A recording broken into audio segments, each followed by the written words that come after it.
Chamar aqui o meu amigo Ari Chavala. Tá indo. Vamos lá. Na verdade, essa live ele deu uma olhada, assinou aqui. Deixa eu ver se ele recebeu. Ari Chavala acho que viu aí. Vamos ver aqui. Ok. Adicionei, vamos aguardar.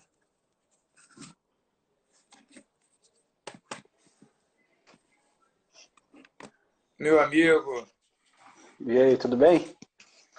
me ouve bem você? Ouço bem. Beleza. Que bom. Tá dando uma rateadazinha inicial aí. Acho que Pois não, é, não sei. não consegui entrar pela minha, mas tá tudo bem. Importante é a gente estar Aqui aqui, né? tá picotando um pouquinho você, mas assim, a princípio, a minha internet aqui tá normal. Você me Você tá me ouve ouvindo bem? melhor? Eu te ouço perfeito, perfeito. É, agora eu tô vendo você melhor um pouco. Na verdade, como eu vi Aumentei um você pouquinho tava. o som. Não, beleza. Agora tá perfeito também. Não tá travando mais, não. Show de Então, bola. cara, Não, não, bom, vou botar os pingos nos is. Peraí, antes de tudo. A live é sua. Na verdade, eu tô te chamando por causa de problemas técnicos, então, mas na verdade a live é sua, meu amigo, sacou? e eu vou fazer valer o meu direito. Eu vou Não, fazer com valer o meu direito. certeza. Com certeza. E eu tô muito honrado. Seguinte, peraí. Seguinte, Roberto, aconteceu um negócio. Queria dar primeiro boa tarde a todos, né? Agradecer você em aceitar o meu convite. Aliás, vamos colocar aqui o tema. Coloca o tema aí, fixa o tema aí, você que. Não, olha só, peraí. Rapaz, eu não sei nem direito. Tu ainda quer que eu saiba esse negócio de tecnologia? Deixa eu achar aqui. Deixa eu ver Era. Peraí, aqui. deixa eu achar. Vê se você consegue aí. Se você não conseguir, eu dou um jeito. Beleza. Costuma ser só escrever, entendeu? Eu sei que pode ser um pouco complicado escrever pra gente, mas Pois é, rapaz. tô pedindo muito de repente, mas acho que vai. Eu escrevo no comentário, como é que funciona aí? Agora eu vou te No mostrar aqui. comentário, aí você publica. Aí quando Peraí. publicar, você clica nele de novo, que aí vai dar a Show. opção de você fixar, entendeu? Beleza. Vou botar, já achei aqui, já me localizei. Deixa eu só aqui os desafios da advocacia. No mercado imobiliário. Desafios da advocacia no mercado imobiliário. Aí você lança. Aí depois você Publiquei, clica. Isso. Aí cliquei, você clica nele depois. Isso. Aí clica nele e dá a opção de fixar. fixei. Isso. Show. Cara, vou te falar, eu sou um gênio. Eu tô me sentindo cara com isso daqui, só com isso. E eu tô me sentindo importante de estar com você aqui nessa live. Isso é Ah, importante, cara. Você ter isso que lugar eu na tô me sua agenda sentindo. para mim é uma Ah, honra, fala entendeu? sério, Uma fala honra. sério. Tu é um figuraça Cara, mesmo, tu é um figuraça. aconteceu um negócio aqui, cara, que a gente vai ter que mudar um pouco o rumo dessa nossa conversa. Hum. É o seguinte, cara.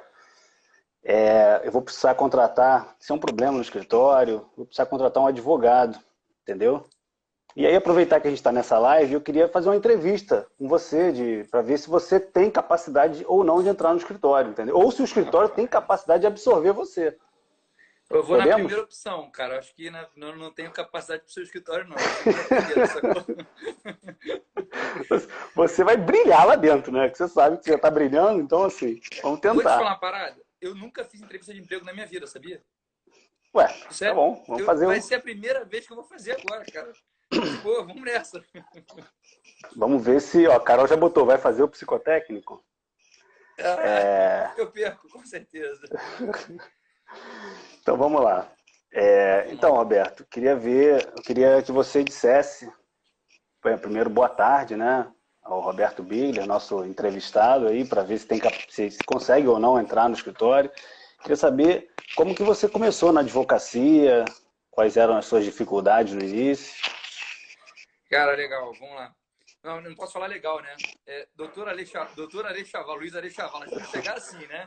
Tô falando com Cada um, autoridade.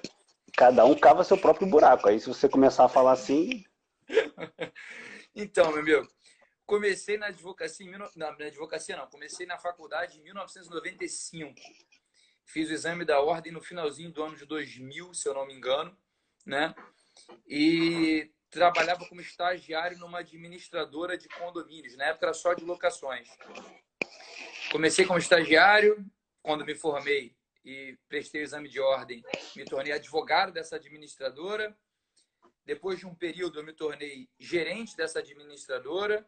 E no ano de 2006, eu me tornei sócio da administradora. E sou sócio dela até hoje, né? Então, estou até agora nessa administradora trabalhando.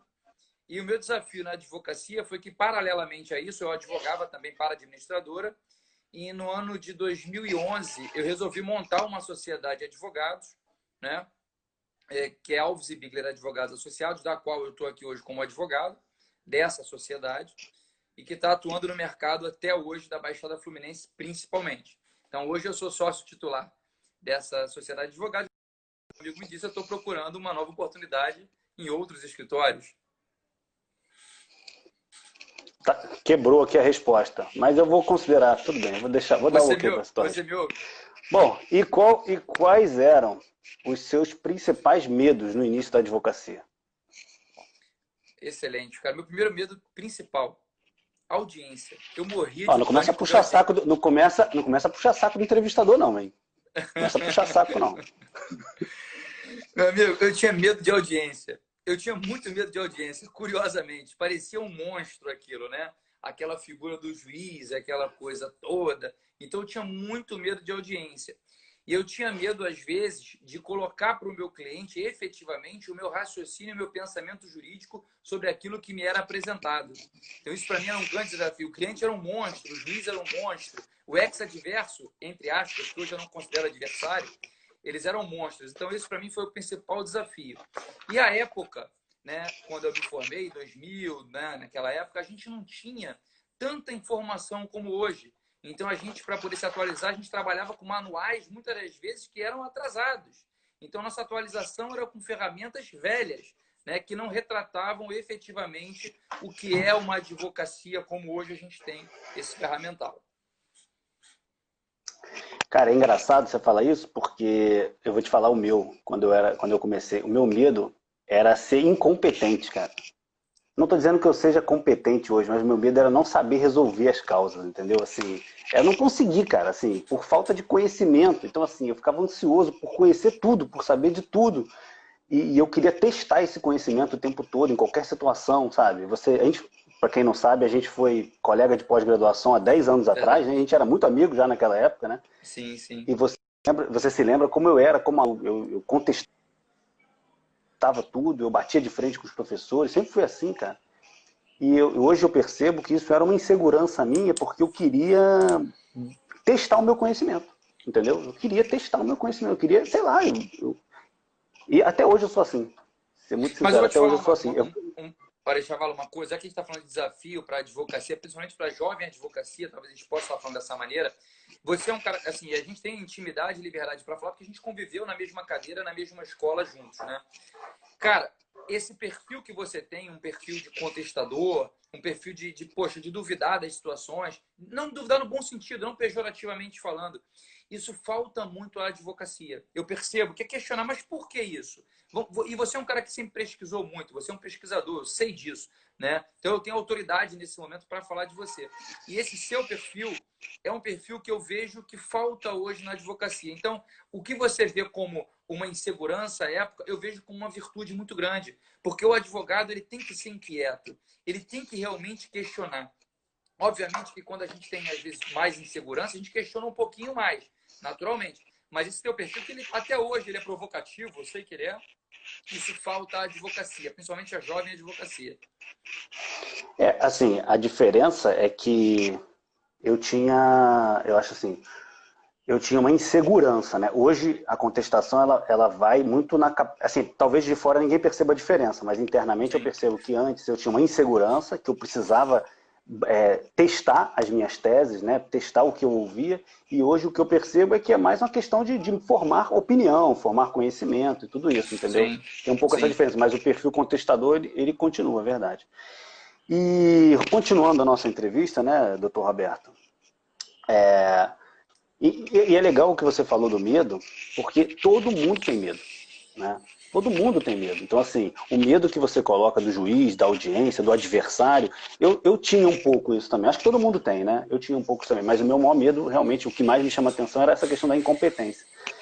E é legal quando você é um cara hoje, um cara bem sucedido, um cara que tem boa visibilidade, falar isso, as pessoas se identificam e eu acho que elas, de certa forma, isso conforta as pessoas, né? Sim. Saber que, bom, esse medo que eu estou sentindo, o cara que é bom também sente. Então isso é parte, né? É parte do processo, né? Vamos lá, doutor Roberto, continuando a nossa entrevista de emprego. Quando que você sente que foi a virada, assim, que você se sentia, de repente, quando que esse medo passou? Quando que você sentiu que foi uma virada sua na Tá. advocacia? Excelente pergunta e vou te falar, vou fazer um parênteses aqui quando você fala com medo. O medo, ele faz parte dos corajosos. Todo homem que tem coragem, ele tem medo. É óbvio. Quem não tem medo é inconsequente.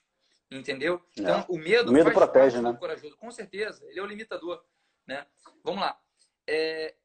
Virada. Eu não considero uma virada específica. Houve um grande momento na minha vida de virada. Mas eu tenho alguns momentos que são muito especiais na minha vida. Vou te dizer um. Eu tenho a minha formação acadêmica na Baixada Fluminense, numa universidade da Baixada Fluminense, cujo grau de conteúdo acadêmico, conteúdo jurídico, não foi um dos melhores, de fato, não foi, né? E aí eu busquei fora, quando terminei a faculdade, eu comecei a estudar vários cursos preparatórios. Na época eu queria fazer concurso público e eu comecei a buscar a pesquisar muito. Eu me virei um cara que comia livros. Então, isso para mim foi um diferencial muito grande, né? A qualidade técnica, a qualidade dos professores à época. Então, isso foi uma grande virada de chave para mim nesse momento, na hora que eu comecei a estudar para concurso público, porque eu peguei só fera, né? Muita fera. Alexandre Câmara, e você tá vários. Marco Aurélio Bezerra de Mello, Fábio Azevedo, que eu falo até com ele, estudei no Amperge, cara. Pô, Amperge foi um divisor de águas para mim, Fábio Azevedo fera. Então, muita gente muito boa, né? Tem alguns outros desafios que eu vou pegar um mais recente agora, tá?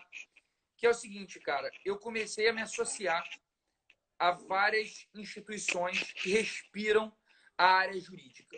Uma delas foi o Embradim, eu sou do Embradim, a ABAME, né? A ABAD também, da qual hoje eu tenho a honra de ser diretor jurídico, também ela respira direito imobiliário na parte de condomínios, né? Então, assim, cada momento da minha vida, esse contato que eu vou tendo com os meus pares, eles são um divisor de águas. Então, o que eu quero dizer com isso? Arechavala, ter contato com os seus pares é fundamental. Eu vejo muito advogado se isolando. O advogado sozinho, ele não consegue. O nosso amigo, querido amigo, Egito, ele uma vez estava conversando comigo, até um amigo recente que você me apresentou ele, que é um cara que eu gosto muito, faz parte do meu leque de amigos hoje, o Egito, tem um carinho muito grande por ele. Ele falou assim, Roberto, no dia a dia a gente aprende muito. Nesse caminho que a gente tem de palestra, bater papo, trocar ideia, a gente aprende muito. E eu consulto você, eu consulto ele, eu consulto todo mundo. E isso tá me fazendo me enriquecer muito do ponto de vista jurídico. Então, esse, para mim, está sendo um divisor de águas muito bacana. Eu compartilho quase tudo que você falou. As pós-graduações que eu fiz foram aquietando um pouco esse medo, porque quando eu ouvia, como você falou bem, os professores, grandes professores, falando coisas que eu conseguia entender e que eu conseguia aplicar aquilo na prática, que aquilo funcionava, aquilo ia me confortando. Então esse medo que eu tinha da incompetência, de não conseguir resolver, ele foi acalmando. Até hoje não acalmou não, mas assim, ele ia acalmando, entendeu? Então eu fiz uma pós com o Alexandre Câmara, de processo civil, que eu recomendo para todo mundo, é fantástica. E no CPC antigo, até hoje ela é útil. Depois eu fiz, enfim, essa foi um divisor de águas que eu fiz em 2008. Depois eu fiz aquela pós que a gente fez juntos, que foi mais ou menos em 2010, 2011, né? Já não me Acho lembro, que foi mais ou isso. menos por aí. Foi. Também foi muito importante, porque eram caras do mercado imobiliário, foi uma pós de direito imobiliário, mais ou menos, Direito né? imobiliário, isso.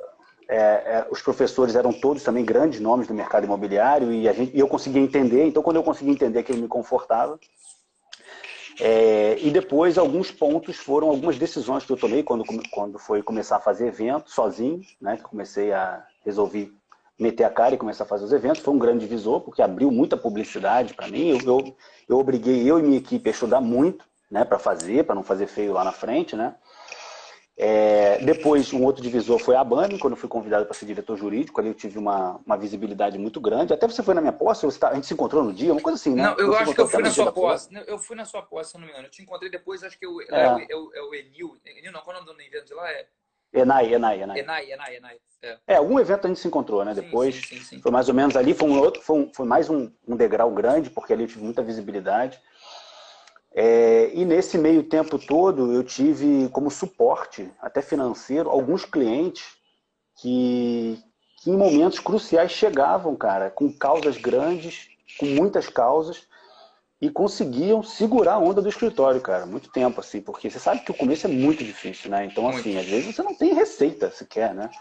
Tá cheio de despesa, não tem receita. Então vinha aquele cliente cair do céu, assim, com uma causa ou outra, não sei o quê, e ele te mantinha, daqui a pouco você ficava com medo dele ir embora, e aí ele ia embora, daqui a pouco entrava outro, e assim, a coisa ia, e foi indo, foi. Você consegue manter a tua estrutura, né, com isso. Muito bacana. Cara, assim, era o cara que caía assim, perfeito ali, né? Muito legal. Quem foi teu...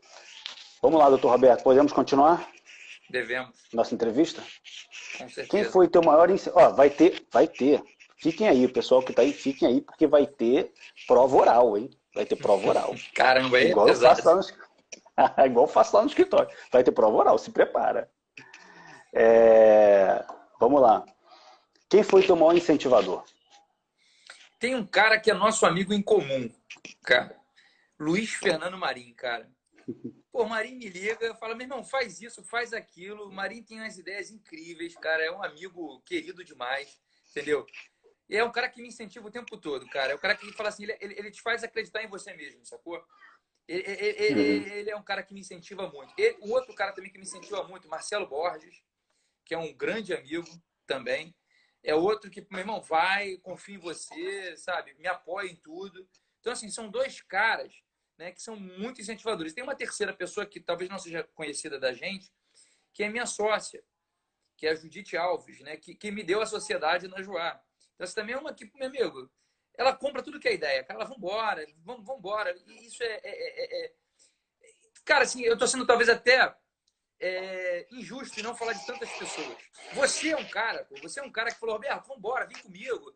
Vambora. E eu consegui na minha vida muitos amigos, cara. Eu não tenho inimigos. Então, assim, isso é uma coisa que vale ouro, meu amigo, sabe? Então, tenho tanto incentivador, tanto que eu tô sendo injusto aqui em falar só essas pessoas. Mas eu tenho muitos incentivadores, muitos. Cara, assim, como professores, eu citaria o Alexandre Câmara, que para mim é um cara que está assim, acima do bem e do mal. Sim, Esse para mim não tem defeito, ele não tem defeito. Já ouvi algumas pessoas criticando ele, mas ele para mim não tem defeito. E eu, quando eu comecei, naquela insegurança toda que eu te comentei... Aliás, Nazaré fez um comentário aqui muito interessante, que eu não queria deixar passar despercebido. Quando a gente estava falando dos nossos medos, ele falou que tinha medo de assembleia. Olha que curioso. É um dos caras que eu, mais saca de assembleia que eu conheço. eu tenho medo Olha até que hoje, curioso. então. Se o dele já passou, beleza. Eu tenho medo até hoje.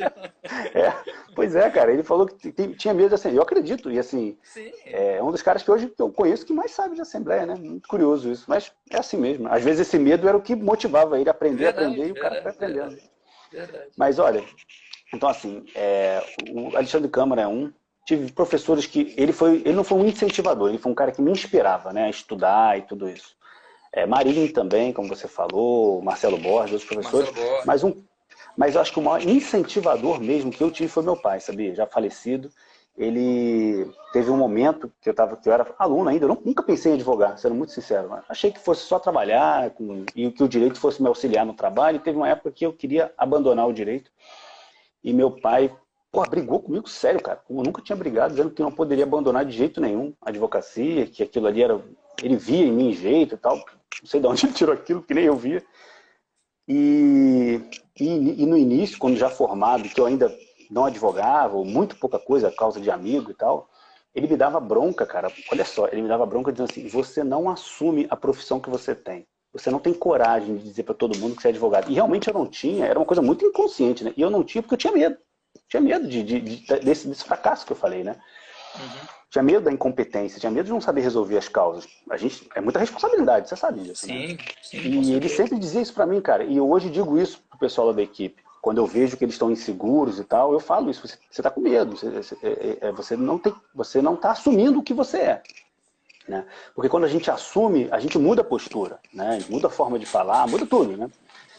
E eu me lembro que quando eu comecei a... Ele faleceu tem uns 2 anos atrás, né? Quando eu comecei a fazer as palestras e tal, e ele ia assistir, ele ficava na primeira fila lá, né?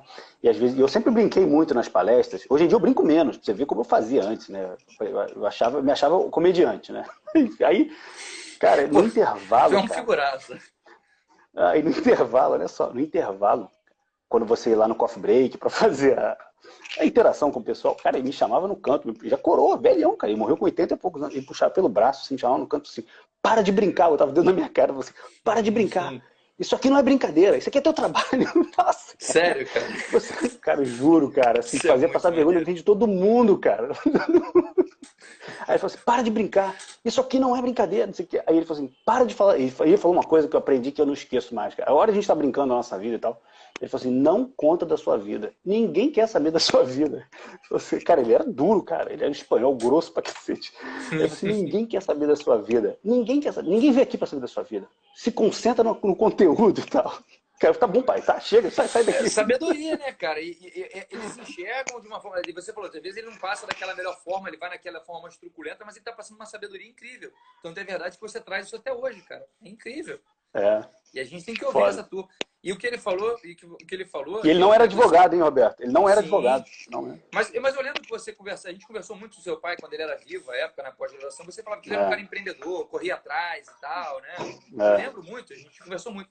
Mas assim, eu não sei se essa frase é atribuída a Rui Barbosa, sinceramente eu não sei, ele diz o seguinte, que a advocacia não é profissão para covarde. Eu não sei exatamente se é dele, do Rui Barbosa, tá? Faço aqui minhas ressalvas. É do Sobral Pinto. Sobrar o Pinto, né? Sinceramente, eu não sei. Eu faço aqui a ressalva. Tá? E eu aprendi isso, que realmente não é para. O advogado tem que aprender a se atirar. Obviamente, ele não pode ser inconsequente, mas ele não pode ter medo. Aliás, ele tem Não. que ter medo, mas o medo não pode ser um empecilho para que ele possa avançar. Eu acho que os desejos do seu pai, o seu perfil na advocacia que eu vejo e que eu recomendo para outros hoje, é isso, é essa linha. O advogado tem que ir. Ele tem que estudar, tem que se preparar, mas o medo não pode pará-lo, não pode bloqueá-lo. Tem que ir em frente. Concordo com você. Vamos lá. Vamos continuar. Podemos continuar nossa entrevista? Por favor. O que você mais gosta na advocacia? Rapaz, que pergunta é essa, né, cara? Entregar resultado, sabe? Eu gosto da advocacia de resultado. Eu não gosto da advocacia de meio. Curioso isso, né? Porque a advocacia, ela é, por É, natureza, uma é profissão de de meio, meio. né? Mas eu gosto da É. advocacia com efetividade. Eu sou um cara que hoje, quando você olha a advocacia, eu não tenho mais aquela visão da qual eu aprendi na faculdade. Eu sou advogado velho, né? Advogado que entrou para a faculdade em 95. Veja bem, na minha época era judicializa, judicializa, judicializa e não se preocupa com a efetividade. Hoje eu vejo um direito dinâmico, um direito efetivo. Então, quando eu faço alguma medida, eu adoro trabalhar com liminar.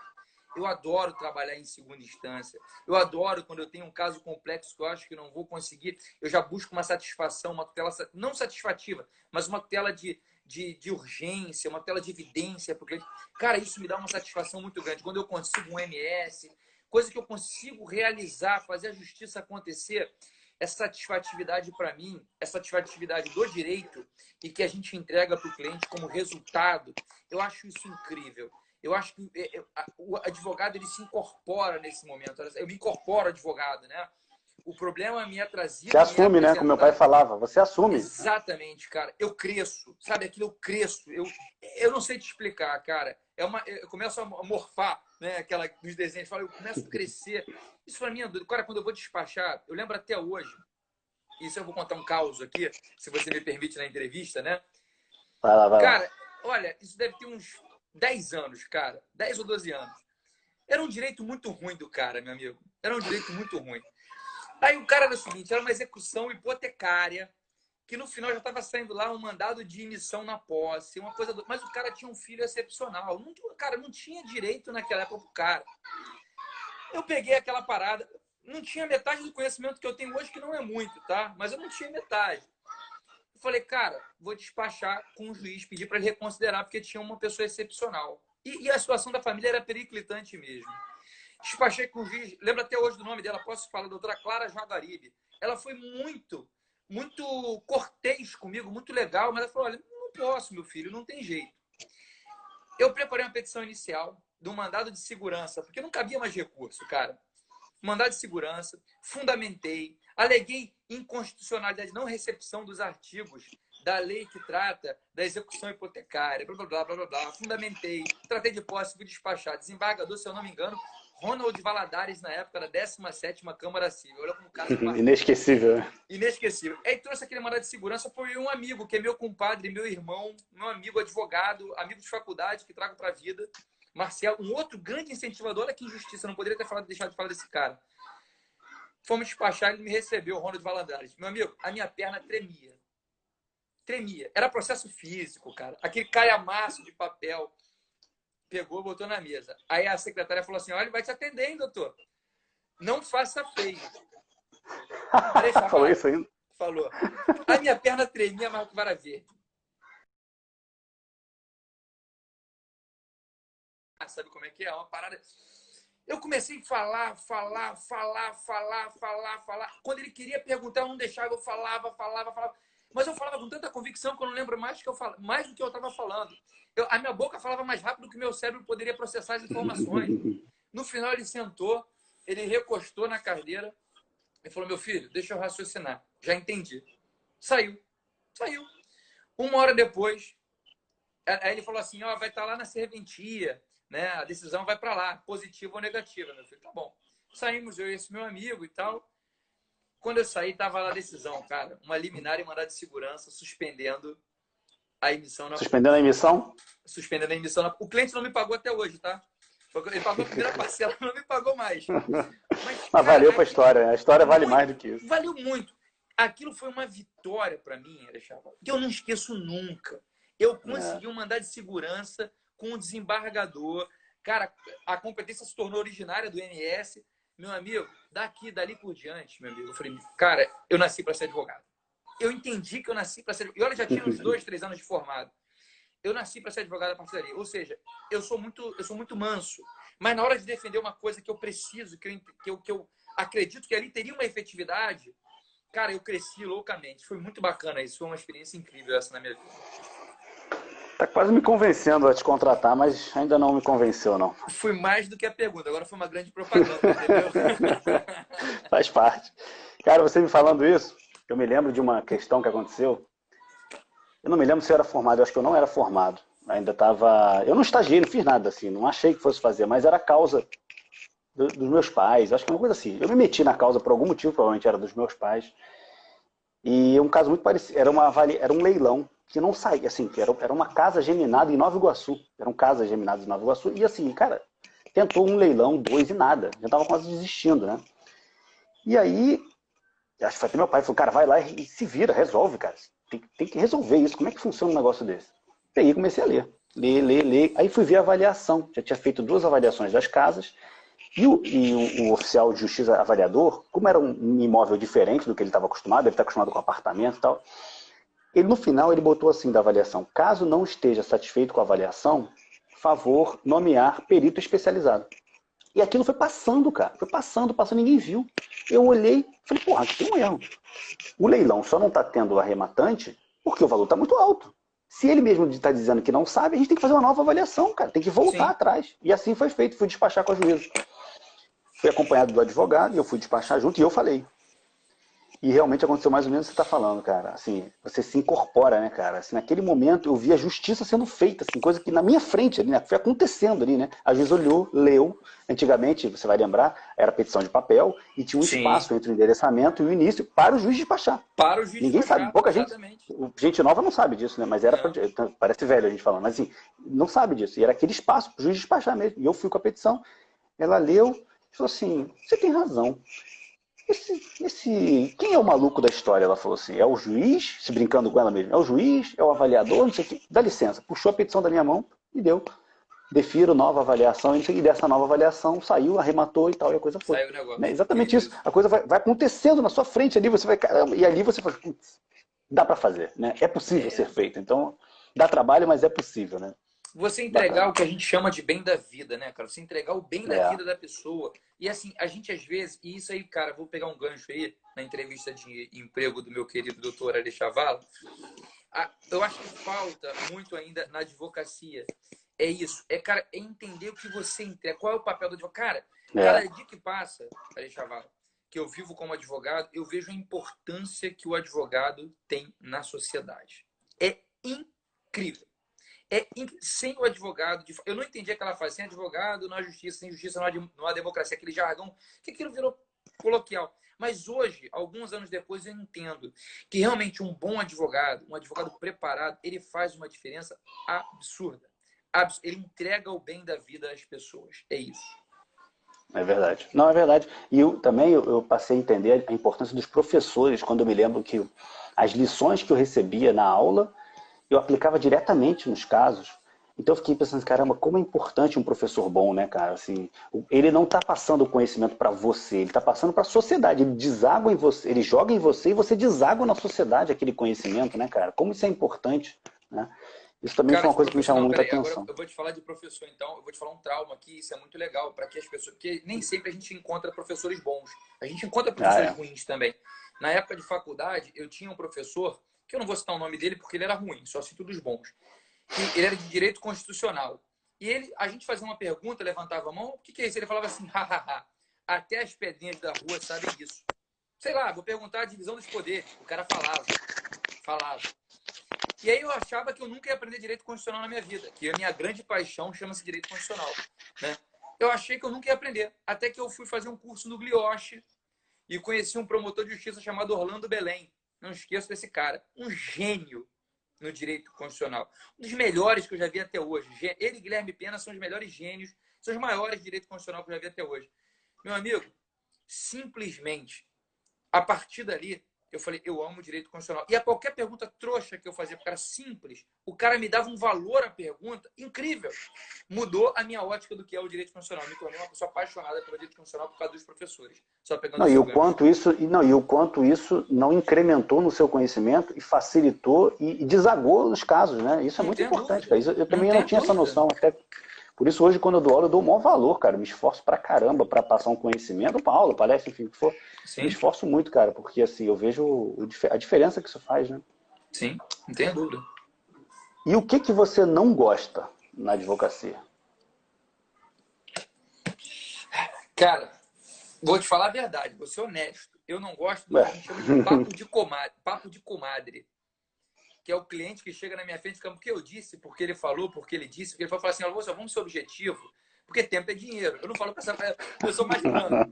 Mas o cliente chega, não, porque eu disse, porque ele disse, porque ele falou. Agora tu imagina só, olha só, isso é um absurdo. Eu falo, olha só, objetivo, eu quero saber o problema. Se você falar tanto, eu vou me perder. E quando chegar no final, eu já não sei mais o que é o que.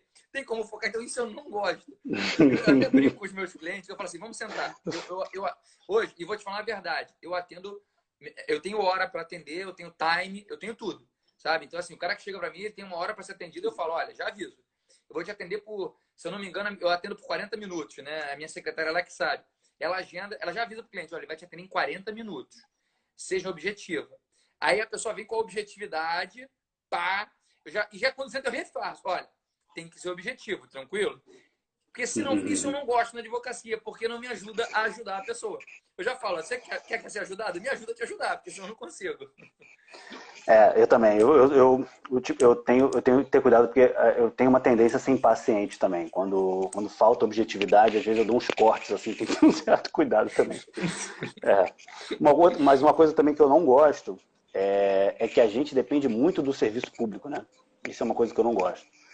Por exemplo, se você vai contratar um arquiteto, sei lá, ele vai, faz a planta, desenha, faz o projeto e tal, e te entrega. Não depende do juiz para nada, né? A gente depende demais do serviço público, né? Atrasa muito o nosso trabalho, né? Isso é uma coisa também que eu não gosto. Eu também não gosto, mas por isso que eu estou migrando cada vez mais a minha advocacia para a advocacia consultiva, né? Eu estou estudando um pouco com o Didier, e o Didier, pô, eu estou sendo um apaixonado pelos negócios jurídicos processuais, justamente para o cara me contratar antes do problema acontecer, para a gente começar a criar saídas. Então, como eu tenho uma visão de advocacia de entrega, preventiva, né? Preventiva, eu estou tentando ao máximo fugir essa linha, né? Só para poder concluir aí. Não, é verdade. É uma forma da gente evitar isso, Sim. né? de driblar esse problema, né? Sim. E outra coisa também que eu nunca fui bom, mas estou aprendendo até a fazer agora, é a parte política, né, cara? Agora, ainda mais a gente fazendo parte de tantas associações, de OAB e tal, você tem que, de alguma forma, saber lidar politicamente com as pessoas, né? Saber lidar politicamente até com as coisas que você vai dizer. Isso é um refinamento da sua advocacia, né? Da sua figura, de quem você representa. E eu estou tentando aprender a fazer isso. Nunca fui muito bom disso, nunca achei que fosse precisar disso, mas hoje em dia eu vejo que eu estou precisando refinar, né? Acho que isso é um refinamento, né? Você ser você, mas aprender também a lidar politicamente com seus pares, né? Eu nunca fui muito bom disso não, mas estou aprendendo. Entrou na sala aí o nosso presidente da OAB de Nova Iguaçu, Hilário Franklin, um grande amigo e um grande irmão. E como você falou de política, é o cara que é minha referência em política. É um cara que não tem inimigos, que sabe entrar e sair em qualquer lugar, e é um cara que ele tem uma característica incrível, além de ser um excelente advogado, um excelente presidente da OAB, ele é um cara que ele não esquece o nome de ninguém. Eu esqueço o nome de todo mundo. Ele sabe o nome de todas as pessoas. Ele é incrível. Ele sabe o nome e sobrenome, ele só falta saber o RG e o CPF. É uma mente privilegiadíssima. Um beijo para ele, meu querido amigo. Não, tem vários amigos aí na sala. Eu vi a Carol, vi Priscila, Renata, vi vários amigos aí. Junqueira estava aí Bacana. também. Grande amigo O Junqueira, Junqueira, grande não vi o referência. André, não. Também é um cara que me incentiva muito. Legal. Bom, vamos lá. Podemos continuar? Por favor. Seguinte, como é que tem sido... Ó, é a última pergunta e a gente vai para o nosso teste, tá? Nossa entrevista, nosso desafio aqui. Última pergunta. Como é que tem sido advogar na pandemia? Posso falar a verdade? Maravilhoso. Eu estou sendo obrigado a mexer com tecnologia, cara. E tá sendo desafiador para mim. Depois eu vou te mandar uma foto de como é que tá meu escritório. Eu tô trabalhando com 3 TVs aqui. Caramba. Eu tô tendo que lidar com tecnologia o tempo todo e eu era muito resistente, porque os meus negócios basicamente são Baixada Fluminense, né? E hoje eu sou diretor jurídico da ABAD, então eu tenho que fazer interlocução, antes da pandemia, centro, e tenho muitos clientes aqui, né? Centro, Barra da Tijuca e tal. Então isso começou a virar um problema para mim, o deslocamento. Né? Cada deslocamento é 1 hora e pouca, enfim. Isso estava me causando um cansaço, um estresse muito grande. Então a pandemia me ensinou a advogar aqui. Eu tenho feito reuniões com os meus clientes, eu tenho convencido eles e, cara, tem sido incrível. Então, tem sido um aprendizado e eu estou entendendo que os meus negócios podem ser potencializados hoje, né, negócio no dia a dia, como profissional, como advogado, através desse ferramental. Então, eu vou dizer que está ótima, estou tirando um grande aprendizado, tá? Estou conseguindo ter muito mais capilaridade hoje na minha advocacia do que eu tinha antes, curiosamente. Eu concordo com você também. Me surpreendeu. Eu achei que fosse ser, sei lá, traumático. Eu achei que fosse ser uma coisa muito ruim, mas, de fato, a tecnologia está fazendo as coisas fluírem, muito parecido com o que eram antes. Para mim, o difícil está sendo combinar filho pequeno, enfim, com a coisa de casa e tal, mas, enfim, isso faz parte. Isso aí faz parte. Mas, é difícil. E acho que a tecnologia realmente vai transformar as nossas vidas. Essas videoconferências, essas lives, esses eventos digitais chegaram para ficar. Isso realmente é um... Mas vamos para o nosso desafio? Vamos nessa. Para ver se você vai ser ou não contratado? Rapaz, quando tu vem, agora tá dando medo. De verdade. Olha só, é o seguinte. Você é um cara que você se destaca, na minha opinião, e eu gosto muito da forma como você fala, porque você consegue entender o ordenamento jurídico como um todo. Né? Você sempre, quando aborda nas suas palestras e tal, nas suas entrevistas, você aborda o ordenamento jurídico como um todo, e eu concordo com isso, eu acho muito bacana. Então, o que a gente vai fazer? Tá vendo esse saquinho aqui, do Rock in Rio? Aqui tem vários números, que é só tirar, e a gente vai tirar uns números e vai combinar, no que for tirando, por sorte, um artigo do Código Civil, e você vai ter que... Eu vou ler o artigo que sair aqui, estou com o código aberto aqui na minha frente, e você vai ter que dizer alguma coisa relacionada a condomínio, locação, corretagem, e vamos ver o que vai dar. Pode ser? Poderia ter combinado isso antes, né? Ficaria mais fácil. Mas aí não tem graça. Você não percebeu que hoje o dia inteiro eu fiquei fugindo de você, não? Cara, mas é mesmo, eu te mandei mensagem cedo, tu não me respondeu, cara de pau, né, cara? Aí tu acaba... Eu tava... Enfim, vamos lá. Entrevista. Posso fazer? Ou vai correr? Vamos tentar. Vou correr. Não vou correr, eu tô aqui, não tem muito pra onde correr. Mete bronca. Primeiro número é 1. Um. Vamos acelerar por causa do tempo. 2, 1.200, 127. 127. É o seguinte. Está na parte de negócio jurídico. Porra, contigo não tem graça brincar disso, né? Se for, está na parte de condição. Se for resolutiva, eu vou ler para você. Se for resolutiva a condição, enquanto esta não se realizar, vigorará o negócio jurídico, podendo exercer-se desde a conclusão deste direito por ele estabelecido. Confuso, hein? Se for resolutiva a condição, então estamos falando de condição, né? Uhum. Se for resolutiva, enquanto esta não realizar, vigorará o negócio jurídico, podendo exercer-se desde a conclusão deste direito por ele estabelecido. E aí? O que te remete a isso? Quando a gente vai lá para essa partezinha geral do Código Civil, ela é pesada, mas remete aos negócios jurídicos condicionais, né? Enquanto não houver a implementação da condição, o negócio jurídico passa a viger e merece a tutela do ordenamento jurídico. Uma vez implementada a condição resolutiva no caso, tá? Esse negócio ele tem o seu fim, ele tem o seu desfecho. Tá? Sem pensar muito. Agora vamos lá. Tá, agora vamos lá. Vamos aplicar isso num condomínio, numa locação, numa compra e venda. O que você acha? Tem várias situações aí. Se eu não me engano, você tem aí a figura da retrovenda. A retrovenda se encaixa nesse cenário, se eu não me engano, né? Que é uma venda condicional, ou seja, eu vendo o meu imóvel, eu posso inserir ali uma cláusula de retrovenda, desde que registrado. Que amanhã eu posso comprar ele de novo, né? Posso comprar ele de volta, aí gera um direito de potestativa à aquisição. Mas assim... Vamos seguir. Foi bom. Vamos lá. Eu confio em você, hein? Outra, 7. Deixa eu ver outra. Não, tá bom. Vamos para outro artigo. 7. Já tem outra? Beleza, vai lá. Vamos para outra. É só isso. Achou, a gente avança. 70. Artigo 70. Tá molezinho, Roberto. 70. Esse aqui é muito fácil. São bens imóveis, o solo e tudo quanto se lhe incorporar natural ou artificialmente. Rapidamente, vamos lá, que esse é fácil. Pertenças? Está falando das pertenças, né? Daquela parte. Ele tá classificando os bens imóveis. Bens, sim. Então, aí eu acho que é fácil, né? Aí essa daí, o próprio condomínio, né? A própria construção, isso aí ficou fácil. Sim, aquilo que se incorpora ao imóvel, ele passa a se tornar imóvel, isso não tem muita... Vamos no desafio. Esse aí é mole. Eu botei um monte de para ver se ele vai lá pro 1300 e alguma coisa. Eu enchi de aqui. 3, cheguei 3. 3. Pô, tomara, meu Deus do céu. 3. 2. 320. 1320. Caraca.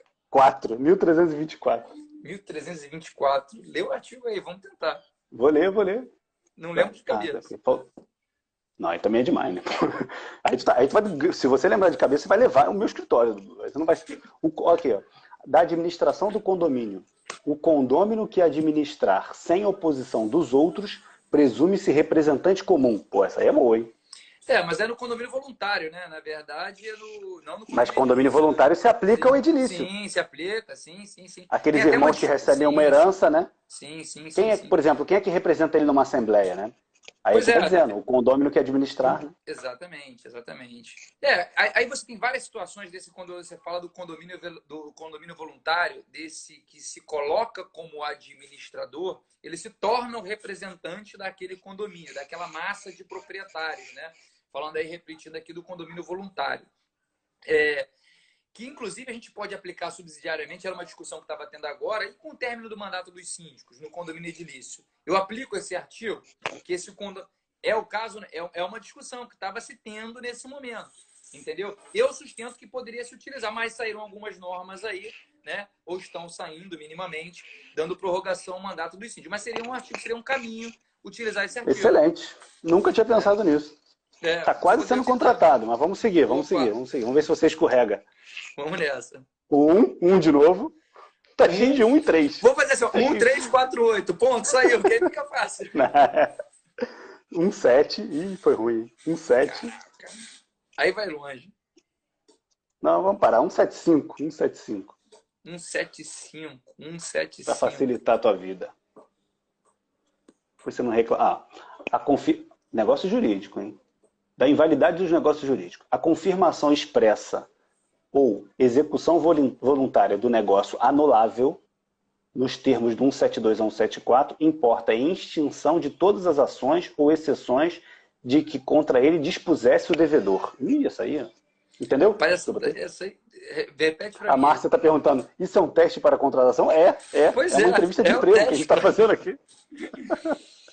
Vou repetir. Vamos lá. Ó, a confirmação expressa ou tácita, a confirmação expressa ou execução voluntária do negócio anulável importa em extinção das ações que contra dispusesse o devedor. Ou seja, eu tenho um negócio anulável, mas se eu tenho uma confirmação ou uma execução voluntária daquele negócio inicialmente anulável, não nulo, anulável, importa em extinção de todas as ações contra aquela pessoa. Ah, sim. É porque aí você dá cumprimento ao negócio jurídico. Você reconhece aquilo ali. Exatamente. Vamos lá, condomínio, locação e compra e venda. Vamos lá, coloca algum exemplo aí. Caramba, agora aí vai te pegar. Pô, do síndico, Roberto. O síndico pode fazer negócios anuláveis. Sim. Se a Assembleia ratifica. Eu quero agora pegar um exemplo claro aqui. Vamos lá. Que eu posso. Negócio de. Um exemplo que você gosta muito, se eu não me engano, um artigo você fala muito dele, que eu acho que é o 117. Negócio consigo mesmo. Não, então, olha, não foi combinado. Você falou isso, você positivou algo que eu já achava minimamente estranho. E é um artigo que eu passava batido por ele.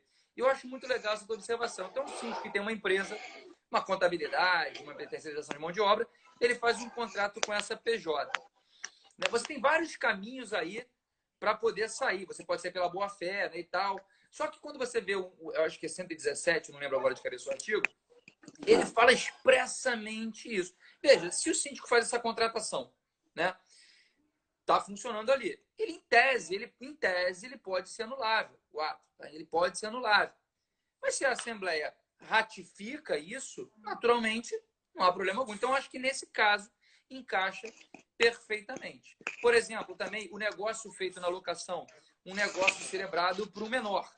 Celebrado por um menor, se o representante legal ratifica o ato, pode ser que esse negócio se torne válido e as ações são perdidas a partir dali. Vambora, tem mais pergunta. Não foge não. Não fica enrolando não. Eu tava tentando fazer isso.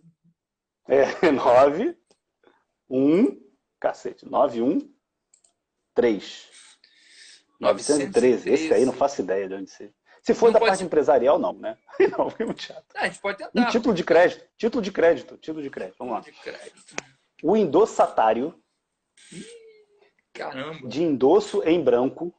Pode pular uma, tá? Fica a dica. A gente não perdeu muito tempo. O endossatário de endosso em branco pode mudá-lo para endosso em preto. Meu Deus. Completando-o com seu nome ou de terceiro. Pode endossar novamente o título em preto ou branco, ou pode transferi-lo sem novo endosso. Cara, é o tal do título ao portador, se eu não me engano, isso daí. Isso aí, porque eu lembro que eu estudava isso com o Leonardo Marques, promotor de justiça de aula de título de crédito. Até um livrinho fininho que eu li sobre isso. Se eu não me engano, é o seguinte: título em branco, título em preto é aquele que eu não tenho eu não sei o nome dessas pessoas, mas eu esqueci isso daí, não trabalho mais. Mas é isso mesmo. Eu fecho o título, eu vira o portador, né? Vira o nome da pessoa. Exatamente. Então, assim, me parece... Deixa de ser o portador, né? O em branco é o portador, né? Exatamente. Mas, assim, veja, ó, com todas as vênias possíveis, tá? Eu não lembro desse assunto, não. Isso aí foi uma pegadinha. Essa eu edito. Edita essa parada aí, que isso aí eu tô chutando aqui. Vamos pra próxima. Tem pouco tempo. Daqui a pouco acaba a live. E tem que te dar resposta se você foi contratado ou não, né? Pois é, cara. 1.000. Olha um pipocando aí. 3... 1.300. 1.300. Tomara que seja 48, por favor. 90. E 1. 1.391. Vai sair. Isso deve estar lá depois do condomínio de lote. Já passou da parte de propriedade, se eu não me engano. Usufruto. Olha que legal, hein? Olha que legal. Usufruto de imóveis, quando não resulte de uso capião, constituir-se-á mediante registro no cartório de registro de imóveis. Show. O que você quer saber desse negócio aí do usufruto, meu amigo? Não, olha só, uma coisa legal, olha só uma coisa legal, que eu dava muito isso em sala de aula. Num condomínio edilício, um usufrutuário, né? Um usufrutuário. Ele vota na Assembleia, numa situação como essa, quem paga o condomínio em eventual dívida, numa nua propriedade, né, onde ela está desmembrada, entre o usufrutuário e o proprietário? Quem que você acha, aproveitando essa do usufruto? Pois é, cara, olha só. Então, vamos lá. Já que era para caminhar nessa área da cena de condomínios, eu tenho vamos dizer assim, uma dúvida grande e eu tenho uma certa cautela ao responder. Porque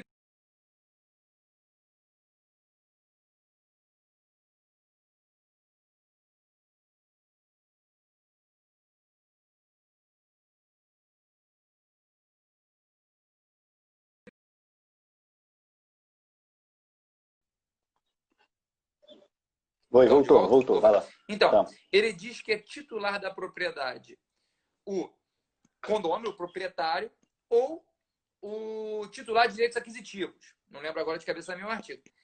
O usufrutuário, cara, ele pode ser considerado um titular de direitos aquisitivos? Eu entendo que não. Eu, Eu também acho particularmente, que entendo não. que não. Tá? O no proprietário é um outro cidadão lá. Agora, ele pode exercer representação?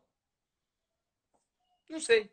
Eu tenho uma certa dúvida em relação a isso. Pois é, situação complexa, né? Eu entendo que não. Eu entendo que o titular é, sim, o nu proprietário. Quem você acha que seria o legitimado passivo numa eventual cobrança? O nu proprietário, sempre. Na minha visão. É o nu proprietário. E você acha que isso não vai Você não acha que isso não cai naquela hipótese que o STJ colocou em recurso repetitivo, quem tem relação jurídica material com a coisa? Você acha que não cai nessa hipótese, não? Depende. Eu não consigo enxergar o usufrutuário como uma relação material com a coisa. Eu não vejo muito por essa ótica, tá? A não ser que, veja bem, qual seria o sentido prático? Vamos tentar pensar pela prática do direito. Em colocar no polo passivo um usufrutuário. É economicamente apreciável? Ou é um direito personalíssimo? Veja, é complicado. Eu posso substituir o usufrutuário e colocá-lo outro em um lugar, naquele lugar? Isso é economicamente apreciável? Eu tenho um pouco de dúvidas. Eu entendo que o Instituto Usufruto, com todas as ressalvas possíveis, eu sei que tem gente que pensa em contrário, tá?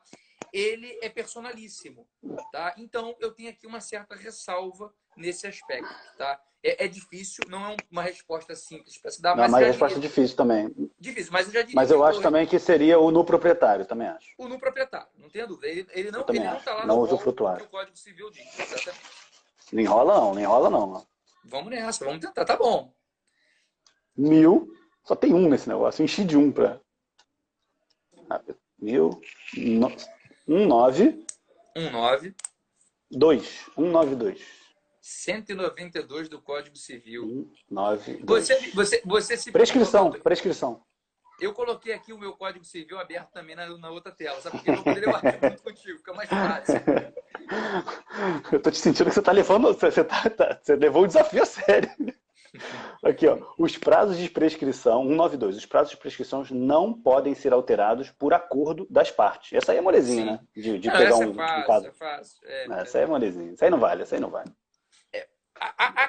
Na verdade, isso aí a gente sabe que a prescrição ela tem uma situação muito interessante, que na verdade a prescrição não é perda do direito, é perda do direito subjetivo.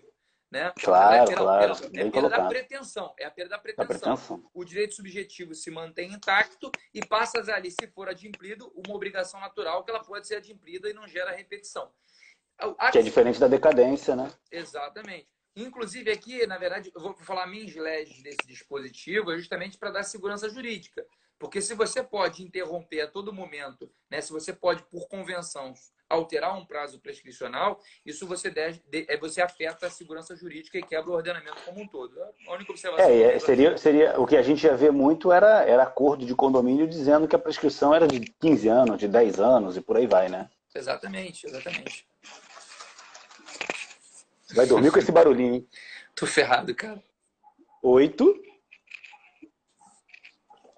84. 84. Tô aqui junto contigo.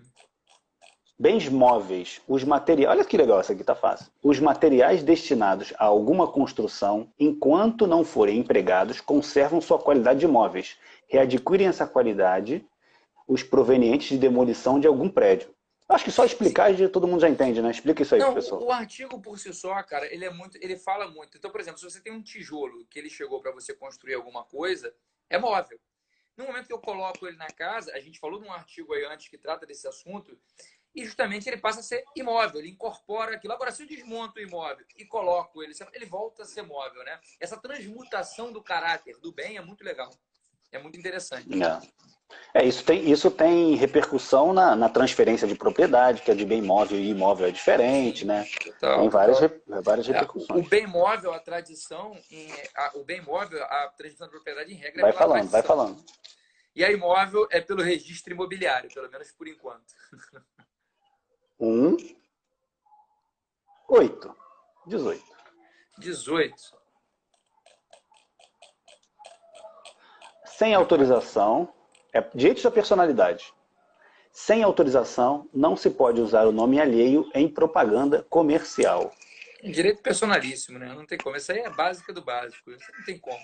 Não poderia botar no meu escritório e chavala advogados, né? Eu não poderia fazer isso, né? Eu autorizaria porque ia me trazer um monte de cliente endinheirado aí que ia tentar desviar, mas... Bom exemplo, bom exemplo.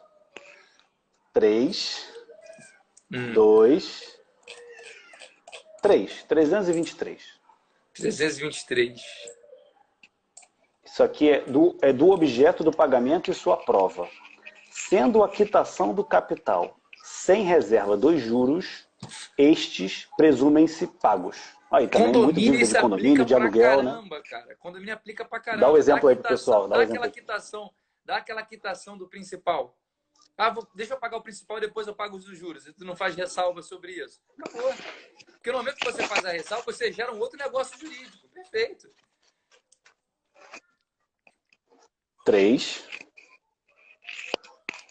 1, 311.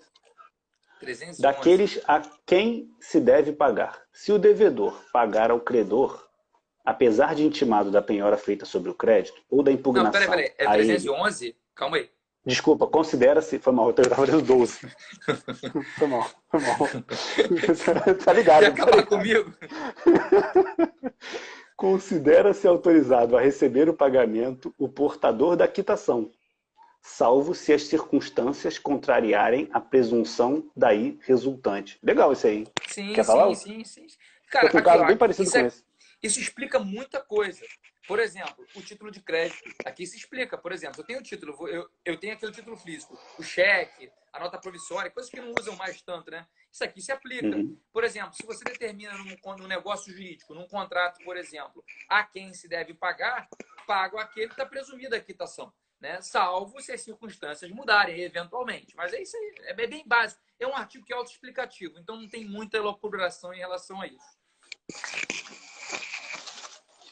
Acho que a gente tem mais uns 2 ou 3 minutos. Só é você que controla aí, né? Eles vão te avisar quando estiver acabando. Na verdade, ele vai abrir com 20 segundos e ele me avisa. Ó, bom, então minutos. Eu tenho os últimos 2 minutos. 2 minutos, então a gente vai fazendo as perguntas. Quando você falar que faltam 30 segundos, eu te dou a resposta se você está contratado ou não. Fechado? Tá, beleza. 6, 3, 63.